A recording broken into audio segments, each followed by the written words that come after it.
c'est à l'occasion d'un journal télévisé que j'apprenais comme tout le monde que le Sénégal venait de nous faire nommer en tout cas la première femme qui va occuper le poste de chef de gouvernement, première ministre comme le disent les Québécois, premier ministre en tout cas qui va conduire les affaires du gouvernement sénégalais. Le président Abdoulaye Wade est élu en 2000, il nomme une femme ministre de la Justice et une année après, en 2001, je devais avoir 18 ans, Mame Madior Boye, le ministre de la Justice, devient la première femme premier ministre du Sénégal. C'était inédit à cette époque et encore aujourd'hui ça l'est. Et il a fallu attendre plus de 10 ans pour avoir une autre femme à la tête d'un gouvernement, notamment Aminata Touré. Aminata Touré est nommée première ministre, une femme assez atypique, assez expressive. C'est quelqu'un que moi j'apprécie particulièrement en raison du fait qu'elle a une voix très grave. La relation entre l'Europe et l'Afrique, quand même, je rappelle qu'elle date de plusieurs siècles.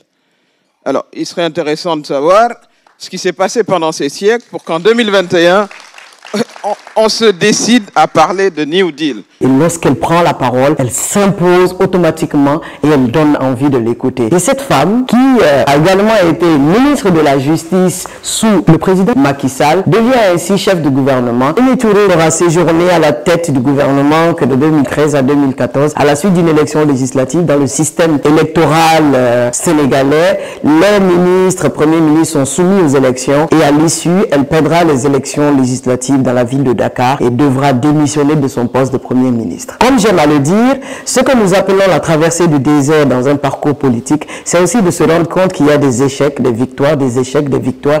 Et à chaque niveau, il faut savoir prendre le meilleur parti de ce qui nous arrive et rebondir pour atteindre les objectifs que nous souhaitons. C'est d'autant le cas pour Mimi Touré encore, qui aujourd'hui, vous le savez certainement, demain les Sénégalais sont appelés à voter pour élire leurs députés. La lutte politique, le parcours politique n'est pas un fleuve tranquille et c'est tout l'intérêt en tout cas qu'on peut tirer de n'importe quel parcours.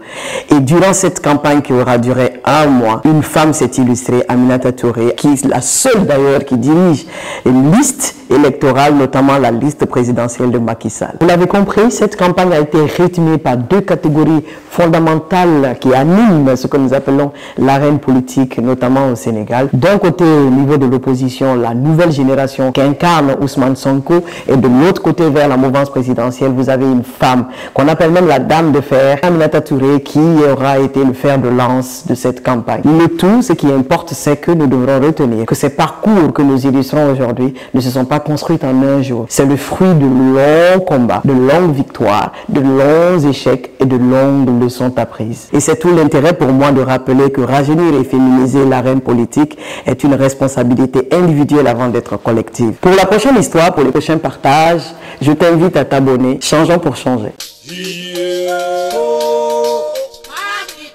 Yeah.